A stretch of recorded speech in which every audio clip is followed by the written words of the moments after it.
Hey everybody, what's up? Wade Wilson, David Sanchez here. Comics ReMIXed The vibration on your phone threw me off. Oh yeah. It's all Good vibration. good.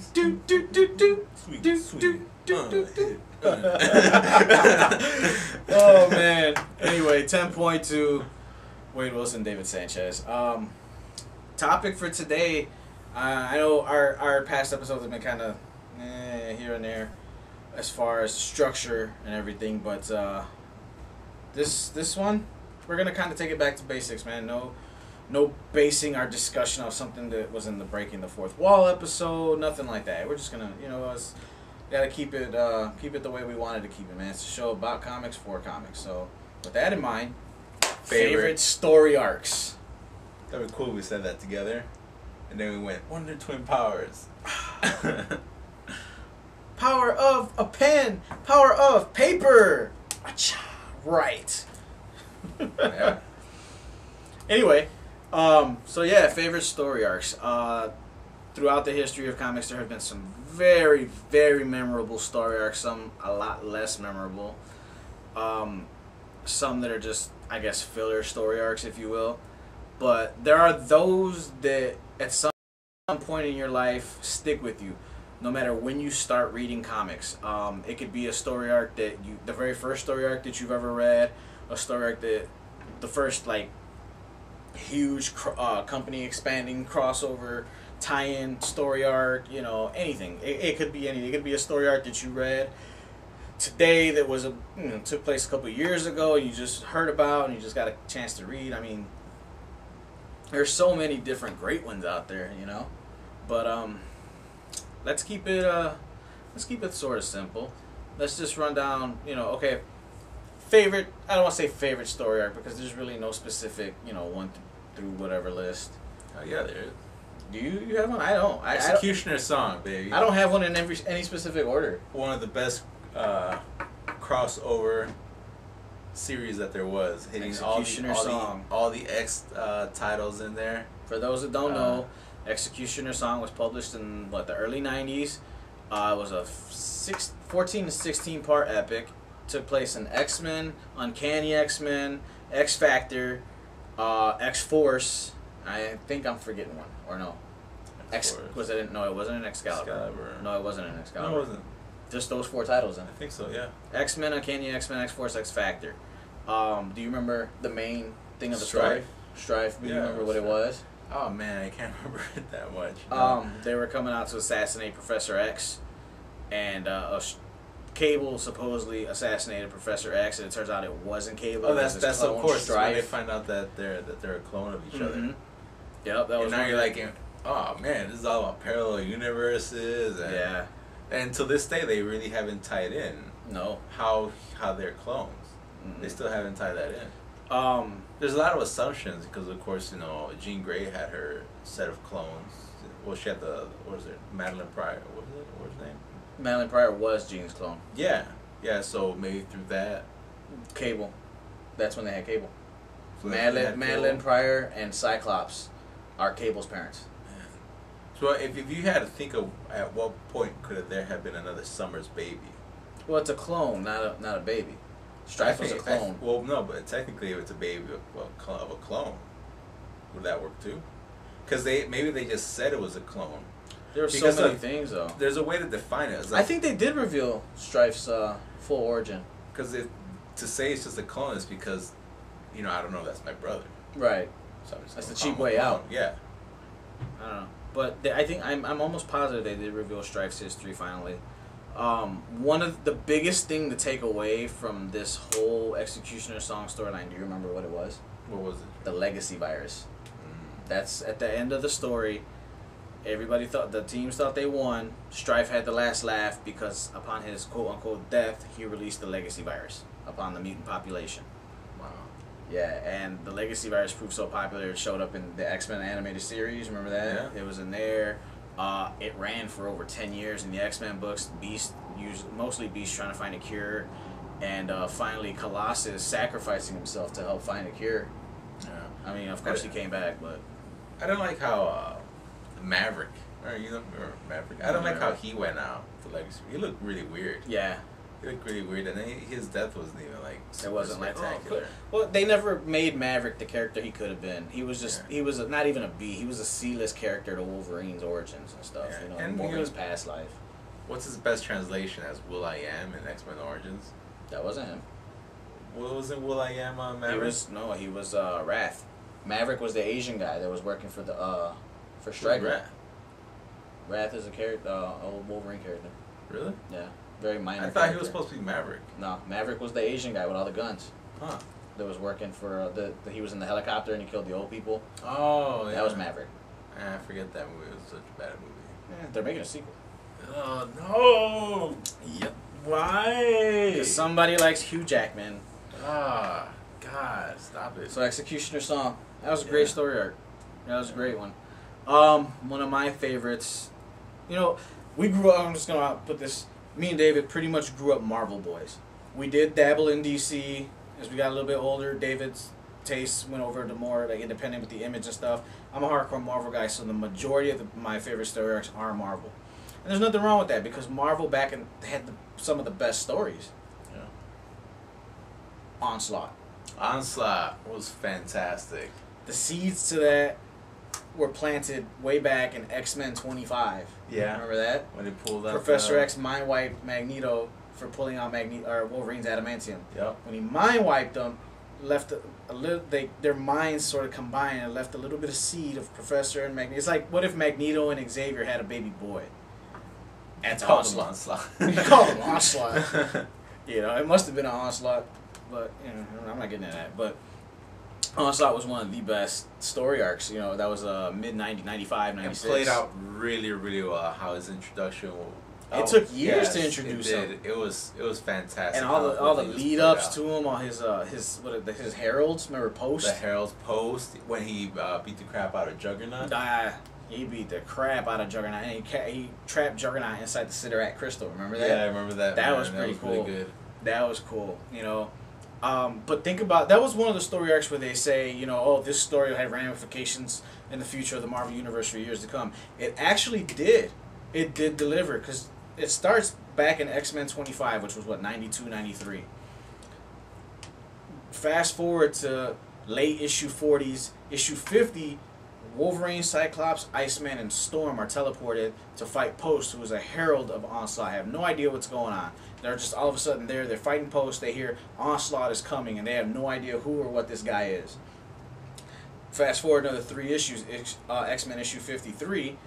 Jean Grey meets Onslaught for the first time and finds out who he is. Right? Yeah, that's when she's in that dressing room and she gets teleported away. Yeah.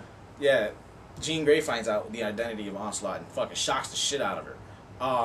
Next issue, issue 54, is when we're introduced to Onslaught actually being Xavier himself. Is when he mind wiped Magneto, a bit of Magneto's evil persona was stored, I guess, in Xavier's membrane, and that part came to fruition, if you will. So that was the creation of Onslaught. But since then, look what that has done to a character to Professor X. Yeah, because Professor X isn't part of the X-Men. He's completely ruined. He has no rank. Cyclops is head mutant in charge. Yeah. You know, I mean, and it's been years already. Yeah, it's been like that for a while. But if you go back, that's what's current.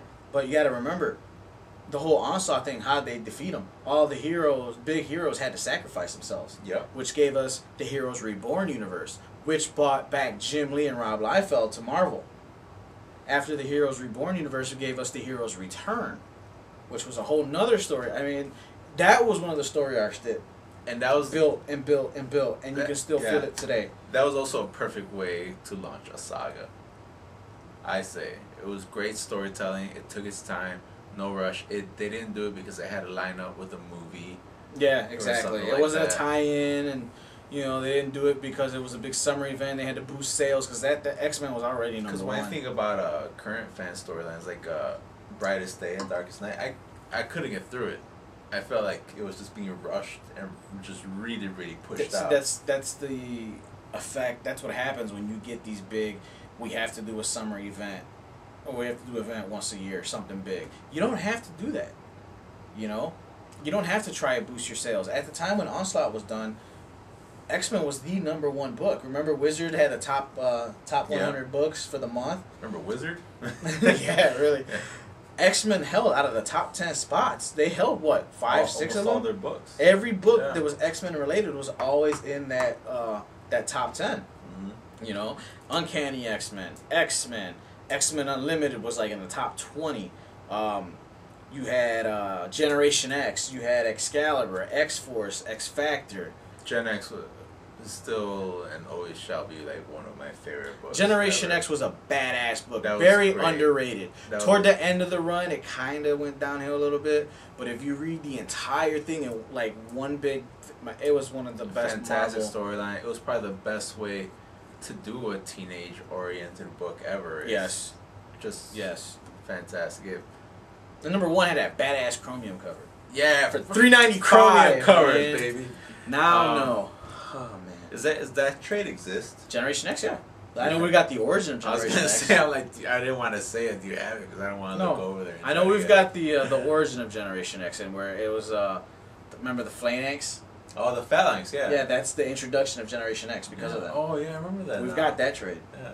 Did you read through the whole Phalanx? Most of it. I didn't read all of it. I didn't get to collect them all, so I have like a lot of the X-Factor crossovers. And it was two per. It was just one in X-Factor, one in X-Force, 2 in X-Men, and 2 in Uncanny. So then I only caught. And I think 1 in Excalibur and 1 in Wolverine. I think I only caught like 4 issues of it then. I didn't get to read through Phalanx. No. All right, David. I said Onslaught. You said X-Cutioner song. God, what else you got? Onslaught was fantastic. Now try collecting every single tie-in. Yeah. That is one book that affected every single Marvel title in some way or another. You know what was a great story arc?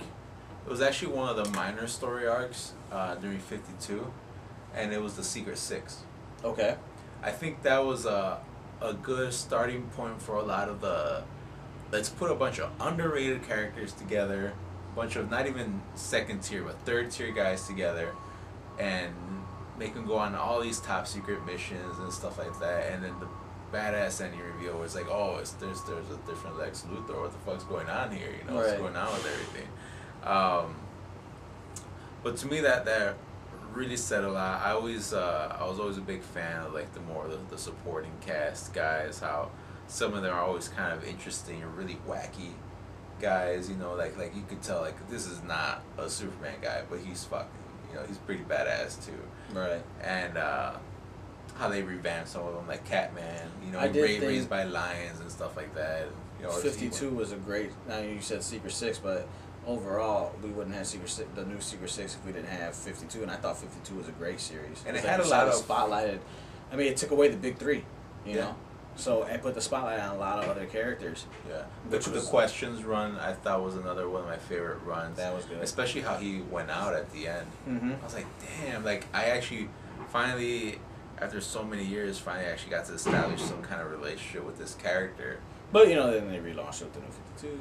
Yeah, that sucked too, man. Because now I was like, oh, where's this girl gonna take it now? You know? Right. I was actually that's the thing about 52 and these relaunches, is that as a fan of DC, it got me really hyped up for this new direction where it's going in, and then it took it all away. Yeah. So that's kind of where I am right now with DC. So I'm kind of like in the purgatory of comic books. Like, does this mean do I keep collecting DC? Do I drift over to Marvel a little bit? Like I'm in the purgatory right now because of that. Right. Understandable. So yeah, the Secret Six I thought was a great run, and it has done a lot of great things. Look at Danny Rand now in the freaking Marvel universe. All of a sudden he has a huge important role with the Phoenix. Yeah. How was that? Yeah. Where does that come from with Secret Six though? Because he was an underrated character. Oh, okay. Sorry, you lost me. I was like, how do you go? Danny Rand is Iron Fist. No, it's Marvel. Because how the second and third tiers have developed. I think just lost me for a second. Cyborg now, he's a regular member of the JLA now. Yeah. Because now that everybody's like, oh, he's got like super. We need a black guy on the team. Yeah, and we can't keep putting Green Lantern in here. Right. He can't be our default all the time. Right. Or Black Lightning. Do you know how bad, dude? This is so racial. But do you know how bad it would be if they made Wonder Woman black and still called her an Amazon?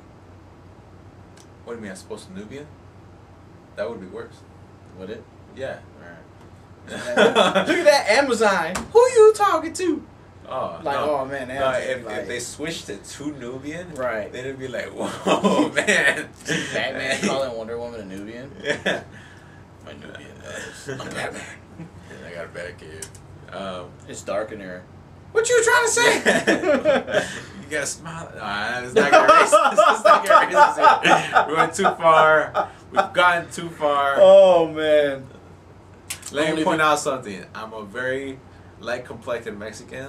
There's a lot of racial issues I don't understand because I didn't have to deal with them. You know, we're not racial. And, you know, the thing is, I like how we're defending ourselves now. No, I'm not even trying to defend myself. I'm just telling it like it is, man. You know, these are conversations you have with your buddies all over the place. You know, doesn't matter what nationality we pick on. What if Wonder Woman was Mexican? What if she was Puerto Rican? Man, she'd have a lot of curves, yo. Damn, that shit would be popping. You know, Bloom always is falling out. All right, Batman's this Sofia Vergara would play her. Yeah. Look at this big. Look at this big Batman. You know, big genius guy. What if he was Asian? Forget about it. That was a straight stereotype. Right? Exactly. That's what I'm saying. Straight up stereotype. That's what I'm saying. Though we pull no punches, and nor are we racist towards any one person. Yeah. Or any one race. We're racist against everybody, ourselves included. But I guess not thinking about it, what 52 did was maybe that was his main job. Like, okay, here's the rest of the people we have. We're not just about Superman and Batman. Look at all these other hot chicks that hang out with Wonder Woman. Check them out. They're Nubians. They're Nubians. Oh, guys. Yeah. Every episode now we can't let it go. I'm trying to change the subject. Look at them. I'm sorry. There's something. I was laughing at the Asian Batman. No, there's a Brazilian Batman. That's true. Yeah, no, it's true. But you know what happened? That last time you mentioned Asian Batman, I just pictured him running around with one of those Texas Instrument calculators to solve every problem. He sure as hell couldn't drive a Batmobile. Hell no, the blinkers would be on all the time. Making a left turn. You get out of the way. That's bad. That's really bad. Mexican Batman would always ask for a ride from his cousin. Yeah. There'd be like 9 guys with him. He's like, yeah, I forgot to put gas in my car, eh? Yeah, really. Oh, goodness gracious. Why didn't you solve this problem? Oh, I had to take my mom to the store. Yeah. And I brought Abuelita with me, too. Yeah. Oh, man. Anyways, there's so many great story arcs. Gosh, what else? You know, when it's just to the point where there's so many, you don't know which ones to pick, you know? Nightfall. Batman Nightfall. The breaking of the bat. Yeah. Bane breaks Batman's back. Yeah. Remember all the stuff that happened there? Because of that, they introduced Azrael took over as Batman. What did you think of that Azrael costume? Like for the Azrael costume or the Azrael Batman version? The Azrael Batman costume, like for that time. I thought it was a little hokey. It would work now.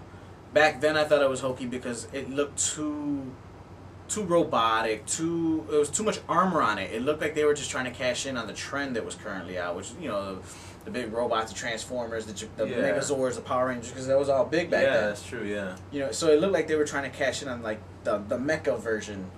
You know, like, hey, what if Batman was like a cyborg samurai or something? Maybe someone said that this is actually more hardcore than the latex looking costume. Right. You know, something that they try to go in. You know, like, but thankfully it was only temporarily. Yeah, which now we find out that make him like giving him an actual like kind of soldierish armor thing makes more sense. Yeah. Thank you, Dark Knight. Yeah, which I guess now Freeman. Now it more has to do with people bringing in more like, what if this costume was actually functional? Right. Yeah, but what you had just said about how it would work now, it does make sense. Like it'd be like, what if Batman had an Iron Man costume? Pretty much. That's basically how it would be translated. Pretty much. Yeah. You know, but that was one of the great story arcs for for Batman. Of course, you had the Death in the Family, where Joker beat the crap and killed Jason Todd with the crowbar. That was pretty dope. Then he blew him up. You know, that was one of the most memorable Batman stories. I mean, there's Batman himself. Just the Killing Joke.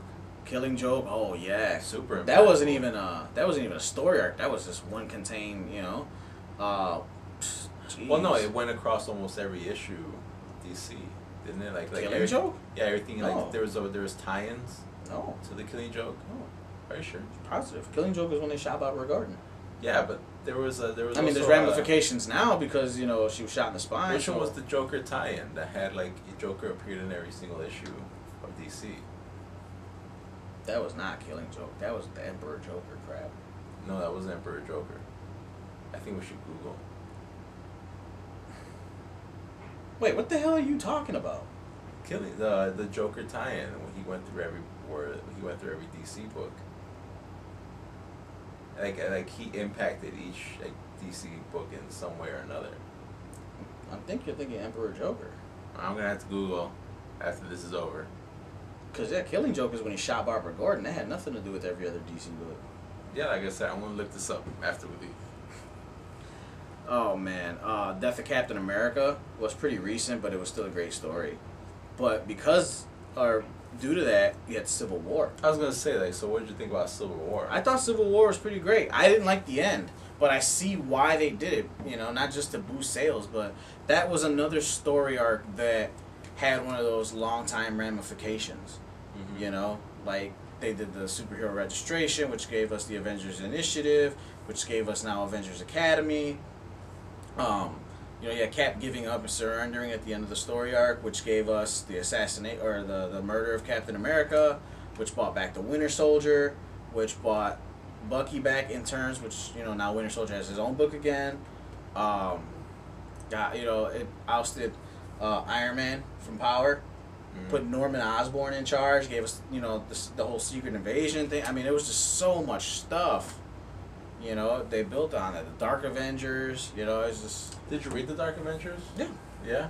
What do you think of Norman as I thought it was good. It was very good. That was one of Bendis' finest works recently. Wow. I thought Dark Avengers was a very good book. Very interesting, very twists, you know, a lot of twists. Today, as a matter of fact, one of the things that the reason I brought it up here, I read another one of my old school favorite story arcs, Maximum Carnage. I remember when this book first came out, it was what, 90, 91, 92? I went to one of those mom and pop corner shops that sold candy and, you know, milk and bread and all that other stuff. This was the cover from the Sega Genesis video game, remember? Yeah, I was going to say, like, this looks kind of familiar. Why is it so badly photoshopped? That was the video game cover. Yeah. But I remember I went to the store and I was, you know, really getting into comics, like a drugstore type thing. And I remember seeing Web of Spider-Man 101 on the rack. That's part 2 of Maximum Carnage. I got it. I talked my mom into buying it for me, $1.25 cover price. But when I saw the top, it said Maximum Carnage, part 2 of 14. My mom nearly had a fucking heart attack in the store. 14 parts, da-da-da. And that was the first time that I was really introduced into like a big mega crossover type thing. I ran through all the Spider-Man titles. You know, with time and patience, I did end up getting all the books. Thanks, Ralphie. But Maximum Carnage is one of my favorite story arcs. It shows... I mean, it's very kind of dark, you know, because Carnage being the mass murderer, he is murdering people for no reason. It does very well show you the light versus the dark, so to speak. You know, it's kind of sappy in some points with the whole, you know, you can win through love and all this other stuff, but there's a point to it. For those that haven't read Maximum Carnage, I'm not going to spoil it for you, but Maximum Carnage, and also Venom Lethal Protector was another one. Oh, they spun off on this, didn't it? No. They did the Lethal Protector miniseries, and then in part 3 of Maximum Carnage is when Venom comes back from San Francisco. Oh, okay, yeah. But those two are some of the great ones. But my favorite story arc, hands down Marvel all time, I will defend it till the day I die. The Clone Saga. You can't stop. Not the original from the 70s where it's just Jackal, Spider-Man, and the Clone. And they killed the Clone and put him in a smokestack. No, I'm talking about the 90s Clone Saga, where Ben Reilly came back and he took down Venom, and Jackal came back from the dead, and he was like, you know, Peter, you're the clone, Ben, you're the real guy. and you're like, whoa, what? And then, then Norman Osborn ends up coming back. Turns out he was behind the whole thing. Like, was that Revelations? Yeah. Revelations was actually one of my favorites. The whole reason, that's actually still kind of part of the Clone Saga. My whole thing with the Clone Saga, I give them kudos because it's very hard to come up with a story arc that's not only going to last, a couple years through one title. You had 4 different titles going on. You had Amazing Spider-Man, Spectacular Spider-Man, Sensational Spider-Man, Spider-Man, Web of Spider-Man. You had all those titles going on. And for this whole overarching story arc to start, technically it started in Spider-Man 54, give or take, 53, 54, right around there, the Return of the Exile storyline. And it went all the way through Revelations, which ended in Spider-Man 75. That's a long time. Yeah. Now, you go from almost, 23 issues, give or take? 53 to 75, about 22 issues. Yeah. But I guess what happens per title, when plus you let all it the go one-shots and everything. For so long, it becomes hard to contain. Oh, I agree. That was one of the big problems with it. That happened, one of the biggest examples of where it becomes hard to contain something was the Superman revamp. Remember? After the energy Superman? Yeah. Yeah, that became hard to contain. Return of Superman. That was another good story. It went all the way up to Superman Blue Red. Oh, that's one. That's how something becomes. I thought you meant like when they killed him and then they brought him back and you had the 4 Supermans. Remember Superboy, Eradicator? No, not regular Superman. That was actually that's what I pretty thought. decent. Yeah, that's what I thought you were talking about. That was about. pretty decent because I really liked Steel, and then Shaq made me hate Steel. Yeah. But I really liked the Steel and the Android Superman. Those were my two of the favorite ones. So I think I was a big fan of that. Then Superman was like, man, he looks really gay. Who thought this looked cool? It's probably the same guy that came up with the mullet on Superman. Yeah. It's like, wow. Hairstyles in the 90s. Well, no, it's the one where he's like pure energy and he doesn't have to stop bullets because they go through him and the little baby behind him dies. But yeah, I do remember that. I remember Superman 123, the glow-in-the-dark cover. Yeah, I have that cover. I'm pretty sure everybody has it now because it's like in quarter bins everywhere. Yeah. But that became hard to contain. That was cool was Ghost Rider 15. And you have it. Mm-hmm. You have it. You showed it to me. Yeah, that was a great cover. The glowing skull. Where is that stuff? Yeah. But anyways, I guess something like that was kind of too sudden because they were really talking about how something like that was gonna stick. But something was always off about when they would animate him or just illustrate him. For one thing I did notice, because I was really collecting DC stuff. I'm a big Superman fan. I noticed that he was always in that one pose. Yeah. When he stood. Did you notice that too? Yeah, I did. Why was he like?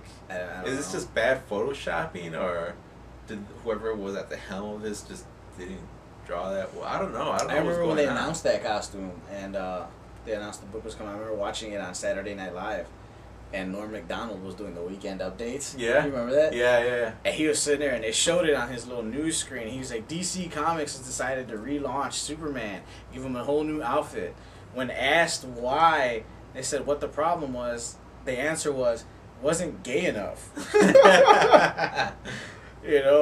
So I thought that was funny. But all right, Dave. In closing, one more story arc. What do you think for you?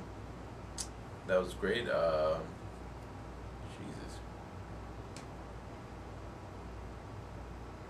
Man, I can't think. Like, I'm drawing a blank here. Wow. I'm gonna go ahead and say my last one. The original first issue. Well, this is a reprint, but the original first issue of Ninja Turtles from Mirage Comics. I was gonna say World War Hulk. World War Hulk was good. Yeah, it was good. This, you got the whole story. You got the Turtles' introduction. You got to know the Turtles being violent. You got to know Splinter. You got to know their origin. They met Shredder. They fought Shredder. They killed Shredder. You got the whole story arc, right? This is the whole first movie right here. Minus April O'Neil being a reporter and in general. But the whole original first movie is pretty much in this book. I'm a huge Turtle fan, as it's been noted in the past. This is one of my favorite story arcs. This pretty much launched everything. But like I said, I still defend the Clone Saga. But that's all I got. Yeah, I'm good. We mentioned Reign of the Superman. I actually got away with bringing that one up. So there you go. I'm not gonna lie. I got the audio CD to it. You got the audio CD? I have to burn it for you.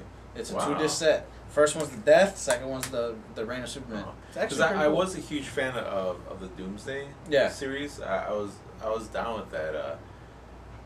The only reason I didn't bring it up because of what Doomsday is now. Like he's not. Well, he doesn't exist technically right now. Oh yeah, he doesn't. Yeah, that's true too. But I guess when he was brought back. But you know what they did say? The Superman still died. Yeah. So remember, because they condensed the timeline, so a lot of the stuff kind of still happened, the key things, but who knows? They'll reveal it in time. But for 10-2, you know, Wade Wilson, David Sanchez. Oh, sorry, before I forget, we want to hear from you guys on Facebook, you know, on Twitter, on YouTube. You can leave the comments if you got our phone. Oh, don't even text us or whatever. Just leave it online so everybody can see it. But we want to know what your favorite story arcs are. You know, what got you into comics? What story arc captivated you? I know for my buddy, you know, Lippy, Wolverine 100. That was his shit. I know if you're watching this, you're gonna hate me, but whatever. We want to know, you know, what you guys thought about ours. We want to know what you like, you know, what you liked, what you do like, what you don't like. Let us know. I mean, interaction, part of the show. Right on. Peace. Adios.